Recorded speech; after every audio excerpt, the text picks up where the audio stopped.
Hi everyone, my name is Tiffany. I'm from Beijing, China. I go to a private university. Hello everyone, this is Akshay. I'm from Mumbai, India. I go to a public university. My name is Fatima, originally from Nigeria. I go to an HBCU, meaning historically black colleges. My name is Tingwen, and I'm from Vietnam. I go to a community college. I want to be able to influence the world, and the United States stands out as a pace setter in research. I'm so excited about being here. In my opinion, US degree is extremely impressive, and that makes studying abroad in the US an excellent choice. There are many types of institutions in the United States. I think it's just so unique that there's so many to choose from. I had to make a major choice between the type of university that I was supposed to attend. The major factor that I considered was the scholarship opportunities that were available and the alumni network. I've heard so much about the HBCUs as historically black colleges. I chose those because I wanted a school that really represents me. As a humanities student, I prefer seminars instead of lectures because I find myself better understand the material if we get to discuss it in class. That led into my decision of going to a private university. I chose a community college to study because most of the community college offer affordable costs, and they often offer a lot of majors you can choose from. Some of the things I find that are in common between different types of institutions in the US is that the curriculum are more comprehensive. It is more practical oriented that really helps you get hands-on experience about what you're learning. Students can benefit from forward-thinking technology and modern facilities. And I love the diversity, the fact that it's a melting pot for everywhere in the world. And so it's an awesome experience for me. Hello, everyone, and happy Friday. Welcome to our today's session. We are very happy to welcome you today. As is the topic of this of our today's webinar, You Are Welcome Scholarship. So, guys, as you know, this month is dedicated to different types of scholarships that U.S. universities are offering to international students. So we're going to try to go in details over each scholarship that you can benefit from. And today we have an invitee from Miami University, Aaron. So I would like to introduce you to you guys. And today we're going to talk specifically about the You Are Welcome Scholarship. So Aaron, the floor is yours. I would like you to introduce yourself, to tell us a bit more about what you're doing and what university you're representing. And then we can go over the presentation that you have prepared for us. Fantastic. Well, thank you so much for having me today. I'm really excited to be here. My name is Aaron Bixler. I'm at Miami University in Ohio, and I'll talk a little bit about that here in a second. But I've been at Miami for, hard to believe, 21 years, working with international students the entire time. So it's something I really enjoy, and I've been working with the You Are Welcome Here Scholarship since it started in 2019. So pretty familiar with that as well. And yeah, I'll just go ahead, if it's okay, just jump right in. As I said, my name's Aaron. I'm from Miami University in Ohio. So first thing, a little confusing, there is a Miami in Ohio. We're not the one that's in Florida. We actually were the original Miami. We started in 1809, and you can see where we are there in the Midwestern part of the US, outside of Cincinnati, Ohio, which is a metro area, a little over 2 million people. Just to make it a little more confusing, we're in a town called Oxford, which is not in the UK, but in Southwest Ohio. So a small university town. You can go to the next slide. We have about 19,000 students. They come from almost all US states and about 80 countries. In addition to our 19,000 students, there's about 10,000 people like me that actually live in Oxford year round. So you can imagine, by US standards, that makes Oxford a inexpensive place to live. And also by US standards, it makes it a pretty safe place to live as well. So that's two things that our students appreciate. Out of those 19,000 students, about 16,500 of them are bachelor's degree students. And then we have about 2,500 master's students. Also, out of those 19,000, about 1,100 of those students are our international students. So next slide. So a couple things I like to talk about before we jump into the You Are Welcome Here scholarship is when you're on our website, looking at our brochures, you'll see this badge on there. It says Original Public ID. I get a lot of questions about it, so I just like to explain that really quickly. In a number of years ago, there was an influential book that listed 8 public universities that offer the academic experience you might expect at the Ivy League schools, which are private East Coast universities, but at a public university price. Miami University was one of those 8 original public Ivies, along with schools like the University of Michigan, University of California, Berkeley, University of Virginia. So it's something we're proud of, and so you'll see that listed on some of our publications. So next slide. And what that really means for our students is they get a focus kind of on teaching. So we've been rated one of the top universities for undergraduate teaching for like the past decade.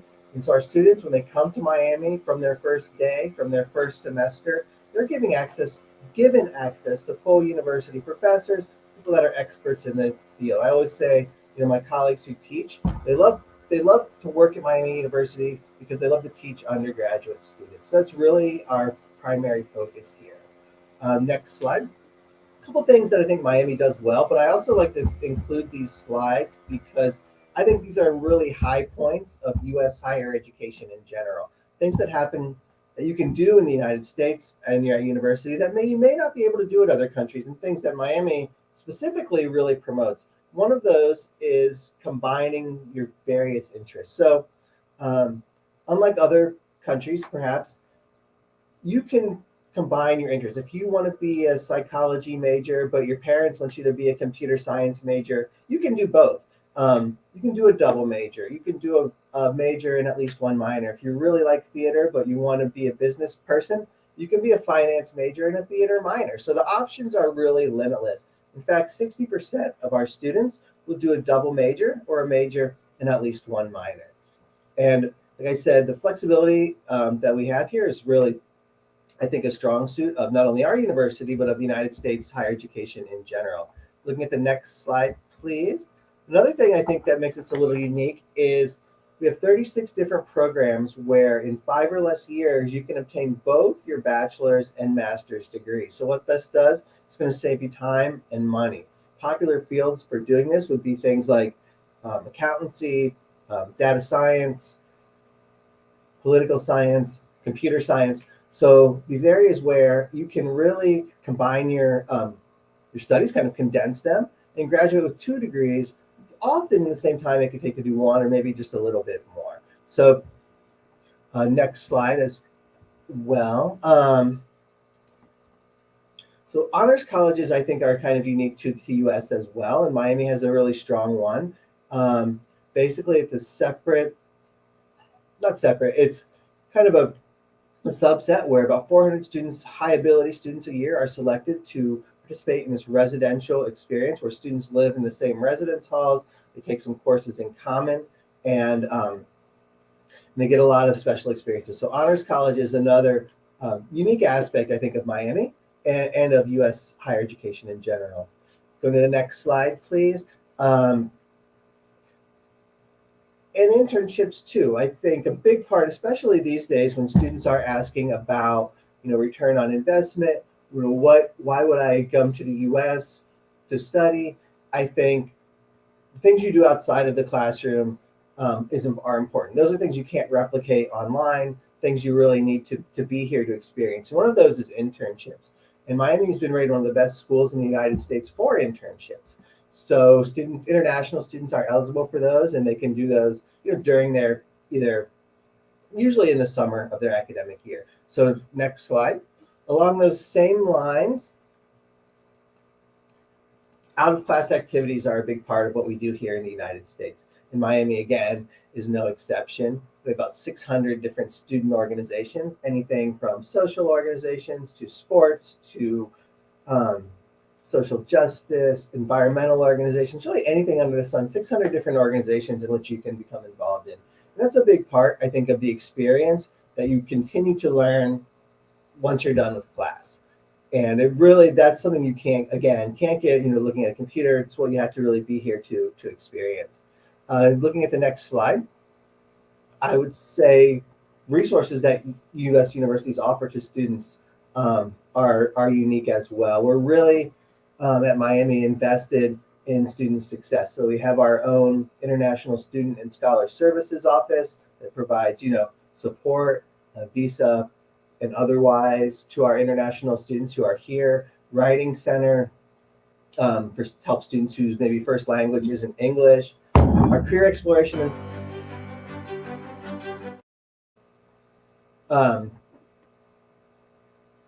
is where we help international students find jobs, and that's important. And we actually have someone who works in that center whose specific job is to assist international students find employment and find internships. International Student Orientation is a program we have that starts here in about 2 weeks. It will be going on to help new students, and then student health services are a big part of what we do to keep everyone safe and healthy too. So all those great things that go along with studying. Next slide, please.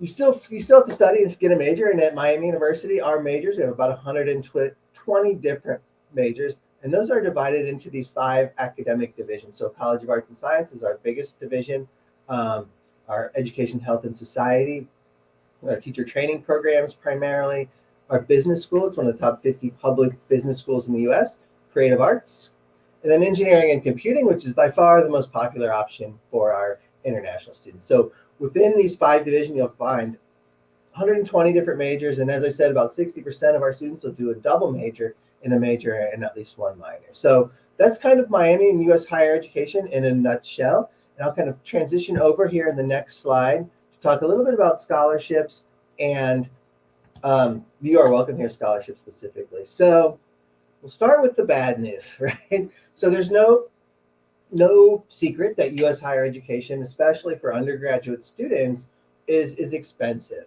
and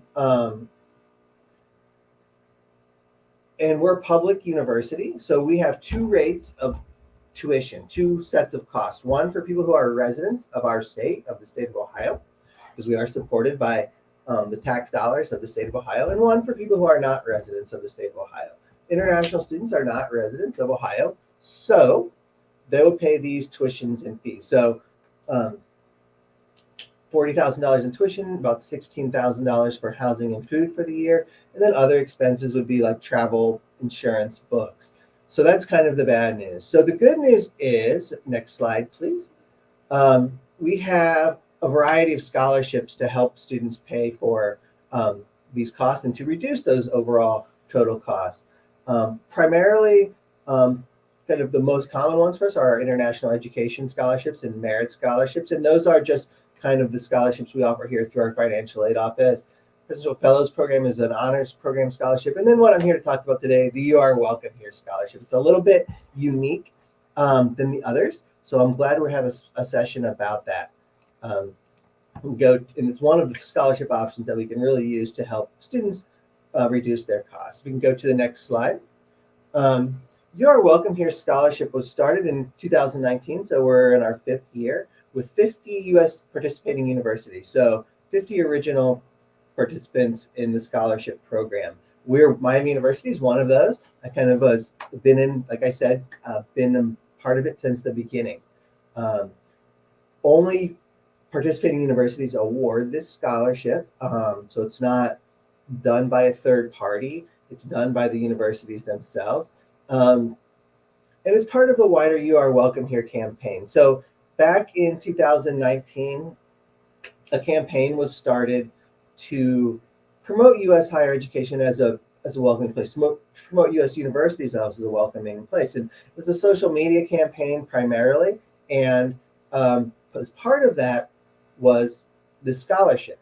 And that's where we really got involved. Just one quick side note before we switch slides. You'll see the website there on the upper right of this slide. If you go to that site, the first person you'll see is a student named Diane. And Diane is one of our You Are Welcome Here scholars. She's from Portugal. And so, yeah, check that out. It's got a lot of great information about the scholarship as well. So we can flip over to the next slide. I'll tell you a little bit more about it. So the scholarship was created to, like I said, promote U.S. higher education, U.S. universities as a welcoming spot, and to kind of back up the messages of the social media campaign. We wanted to create a recognized scholarship for international students that is consistent between universities, and most importantly, provide increased access to U.S. higher education, which, as we said, very expensive, for students who are talented, for students who have a lot to bring to the table, and we wanted to create a lasting legacy of welcoming our international students to U.S. universities. And it's amazing how many world leaders out there have studied in the U.S. We wanted that to continue, and we didn't think it should be, wholly dependent on, a student's ability to pay. So that is kind of the goals of the campaign. When we signed on for it 5 years ago, this is what we wanted to do.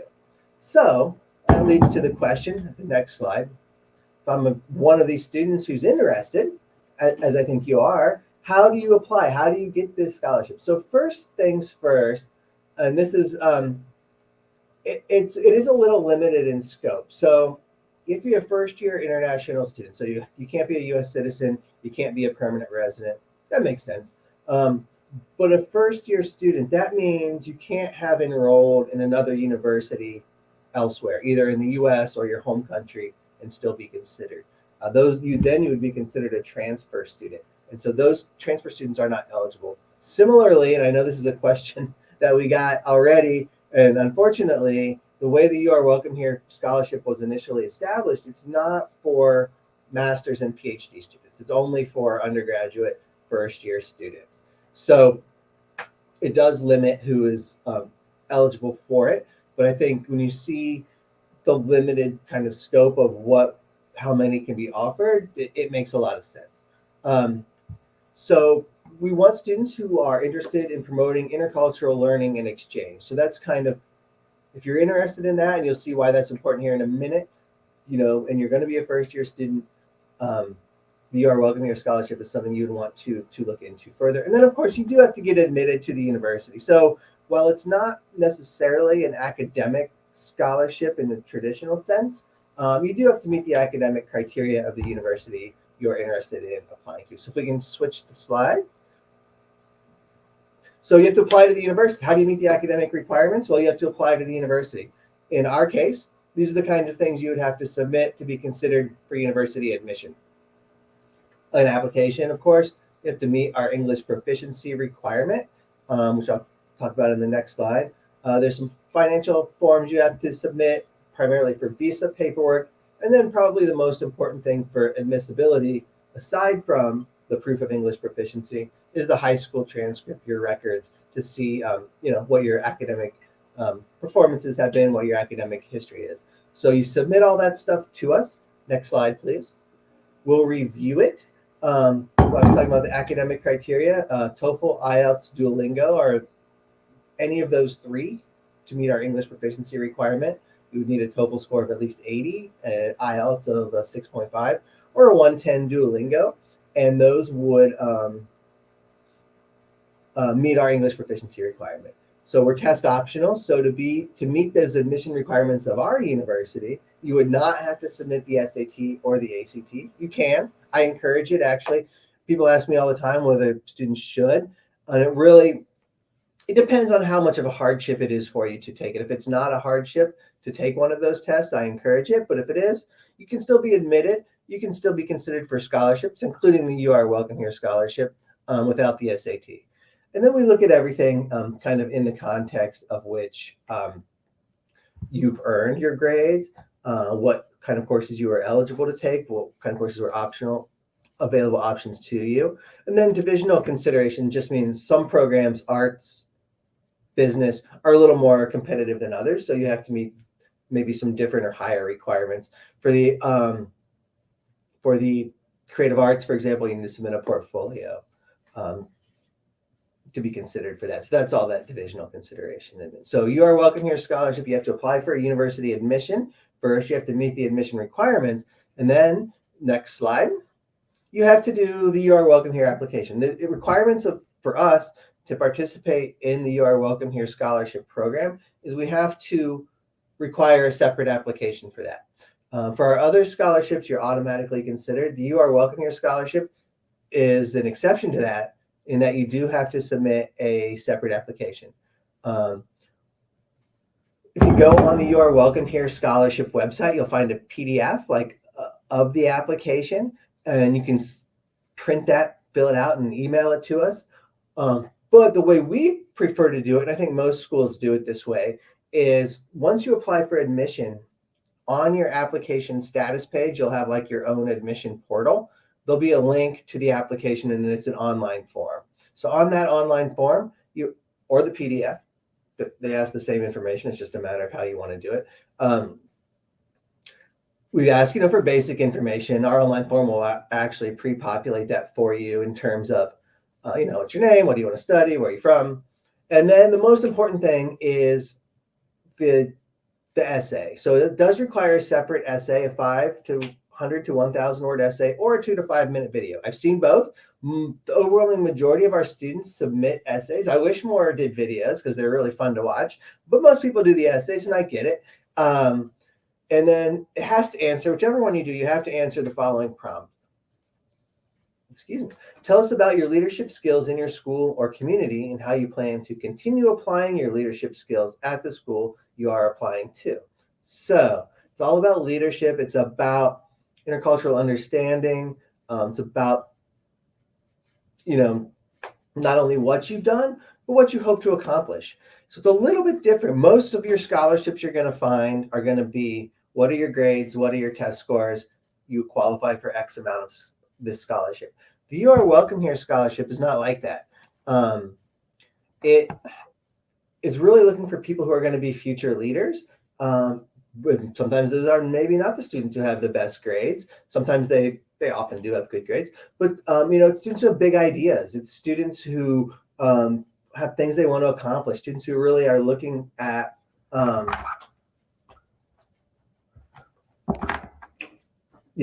what's out there and how they can make their mark in the world. So it's unique in that regard. If we can go to the next slide. So as a U.S. university that participates in the You Are Welcome Here scholarship, we offer 2 of these per year. And again, like I was just saying, we base who receives those 2 students are, and they have to be international students and they have to be first-year students, how they respond to the prompt. That's the most important thing. What's the essay? What's their essay say? What do they want to do? How are they going to do it? Are they going to be a great addition here to our campus? Do they have other leadership potential or experience? Students who want to maybe emphasize this will send a resume along with, or often the stuff's in the application too, so we don't require that. But if you have other leadership potential or experience, being able to show that to us can be important. Ability to be successful at the university, that just means basically we want students who meet the admission requirements. You still have to get admitted. And then, like I said, what makes it unique is there are no minimum grade or test score requirements aside from English proficiency that you would have to meet to qualify for this. So 50% of tuition is covered by the You Are Welcome Here scholarship. So that earlier slide said the tuition is about $40,000. So it's going to be at least $20,000 in scholarship. But pretty much in the 5 years I've been working with this program, about almost all of the students have also had other scholarship awards with our International Education Scholarship and so forth to increase the overall scholarship amount to get closer to that full tuition cost. Generally, if the You Are Welcome Here scholarship is $20,000, we're able to add more to that to make it a little more of a larger scholarship award. It's a great scholarship, but with $20,000, with a $65,000 total cost, that leaves a lot on the table still. So we are looking to help students who meet our You Are Welcome Here scholarship awardees reduce their costs even further. So combining it with other awards is something that we often do. And then next slide. So it's important to pay attention to whatever university you're applying to for the You Are Welcome Here scholarship, to note their scholarship deadlines. I believe that the program requires a December 1st deadline for students who are applying for a fall semester. So you have to apply for admission and for the You Are Welcome Here scholarship by December 1st, 2024, to be considered for the August 2025 admission. So it's pretty far in advance. So that's why I left this slide in here, is because you do have to start thinking about that, if not now, probably in the next 2 months, to make sure you've got everything done and submitted by December 1, so you can get full consideration for that You Are Welcome Here scholarship. We don't generally offer it for students who are coming in the January semester, so it's a fall only, because there are only 2 of them. Sometimes we will if we have a student who backs out or drops out or graduates early and we have a scholarship available that we weren't expecting. But typically it's fall applicants only that apply by December 1. And then last slide. And that's all. So that's the You Are Welcome Here scholarship, kind of in a nutshell. It's a great program. We've had some really good success with it. We brought students here from like I said, Portugal and Nepal and Nigeria and the United Arab Emirates. So really all over the world that they've come, and it's really allowed us to, enroll students that we wouldn't have otherwise been able to. And they've come and they've really done some great things here. So it's a great program. I encourage you to check it out, regardless of which schools you're interested in. They started with 50, but there's a lot more schools that offer it now. That's it. I totally agree. I mean, that's super interesting. And thank you so much, Aaron, for explaining all these eligibility requirements that the students have to consider and all the details. I see we have a lot of questions. So we are going to try to dedicate time to this. So the first question is from Ata. Are there specific academic fields or majors that this scholarship prioritize? There are not. So it's open to students who are of any major. So whatever you'd like to study, as long as you're an undergraduate first-year student, you can apply for the scholarship. That's a great question. Perfect. Mm-hmm. And how does the selection committee evaluate the applications? What they are looking for in a candidate? I mean, you were mentioning about, some merits or what is considered extracurricular activities, maybe what might be something that can attract them. Yeah, that's a great question. So unlike most of the other scholarships that we have,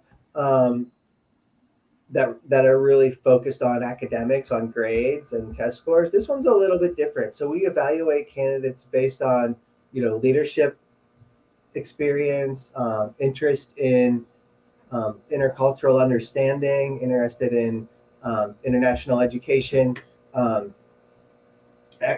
activities. So extracurricular activities, like you said, yeah, but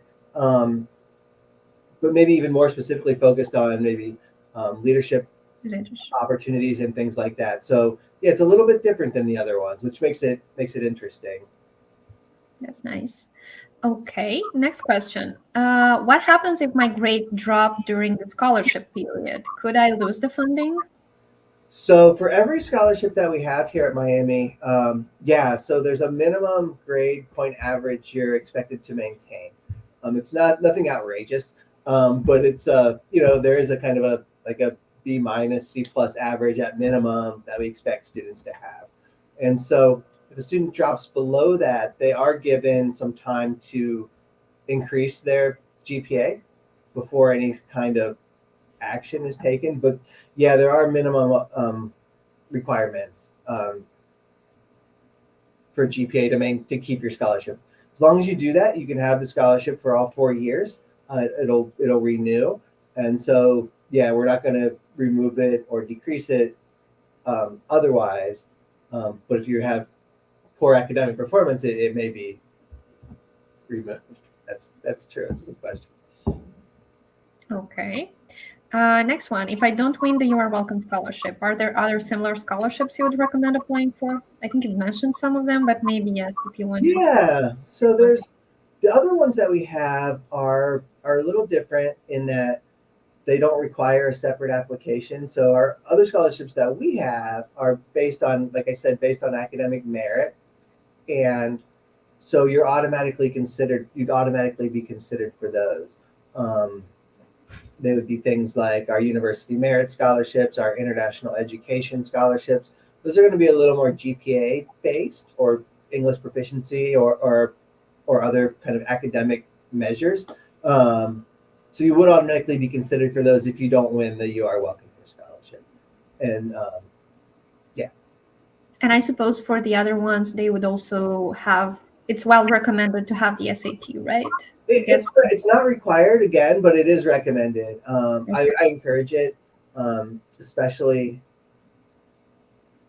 Yeah, it can help, I think, with scholarships particularly. Yeah. Again, you can be admitted and you can receive the You Are Welcome Here scholarship, or any scholarship without the SAT, but it can help to have it for sure. Okay, perfect. And are there any common red flags that the selection committee looks for when reviewing applications?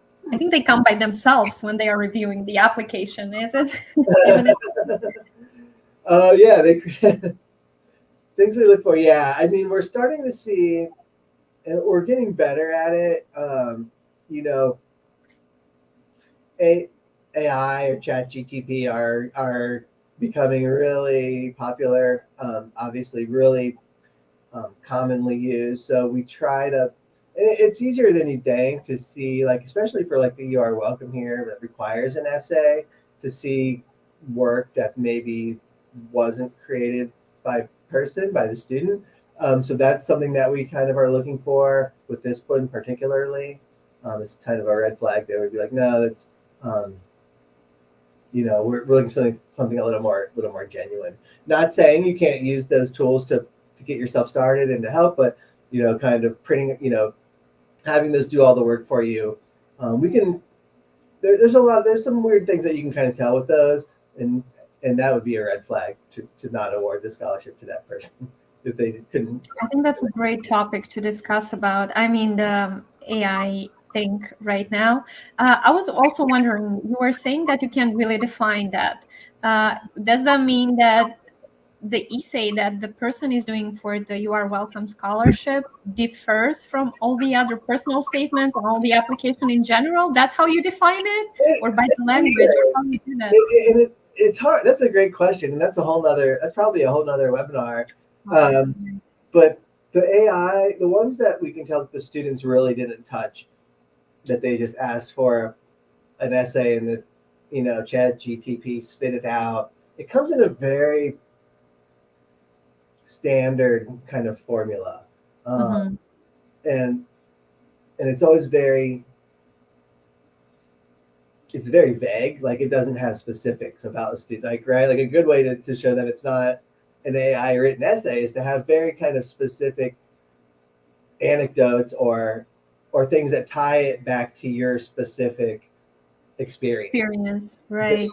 Talking in very vague and general tones, which is kind of how we tell. And it has like a very textbook formula, like introduction, couple paragraphs with content, and then a conclusion. It's always the same, roughly the same length and roughly the same format. And it never has anything specific to the student. And it can be, that's how we kind of can, if we can't tell for sure, we can get a pretty good, we can get a pretty good idea. Got it. Okay, the next one. I want to know, is there any preference given to students from certain countries when awarding the You Are Welcome scholarship? I would say that there's not, but I would say that we do try to use the scholarships at sometimes when awarding it to students from places where we don't have a lot of students, where we don't see a lot of students. So I think from Eurasia, your part of the world, Eastern Europe, Eurasia, I think is a good candidate for You Are Welcome Here, because we don't have a lot of students from there. So I think we do try to use it kind of and to be honest with you, kind of informally, as kind of a way to diversify our international population as well.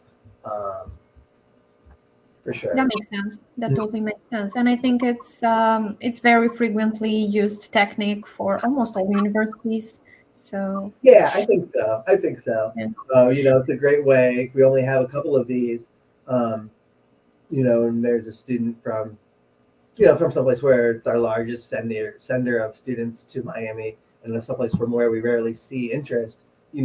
That student from an underrepresented area would probably, go to the top of my list at least. Mm-hmm. Sure. Okay. I think you answered to this question, but we can clarify it once again. Is the scholarship available only for undergraduate students, or can graduate students apply also? It is only for undergraduate students. That was kind of what we agreed to when we signed up to be part of the program, and it is only for undergraduate students. There are, thankfully, there's lots and lots of other funding opportunities for master's and PhD students out there. So, so this particular one is only for undergraduate students. Okay, good. And how competitive is the scholarship? How many applicants usually apply for each spot? It's pretty competitive at our school. I would say we have, a couple hundred students submit the application, and we only can have 2. So it is pretty competitive. But like I said, the students who don't receive it are still considered for all of those other scholarships as well. So I guess that's a good thing. But it is there's only a couple of them, so it does, just by the limited number, it can be pretty competitive. Okay. And thank you for sharing information about the red flags. I also wanted to ask you about your university. Do you assist students with job placements after graduation? Are there any career fairs or job-related support services available? Great question. So yeah, we do. So probably one of the biggest that I've heard recently, more so recently than in the past, draws for U.S. higher education is OPT, right? The ability to work in the U.S. after you graduate for 1 year or up to 3 years, right? If you're in a STEM field. And so that's a huge benefit, I think, of U.S. higher education. I think that's one of the main draws for students that want to study here.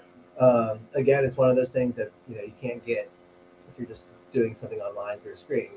Being physically here allows you that opportunity to get real work experience. Anyway, we do have a career services office that hosts really big career fairs multiple times a year.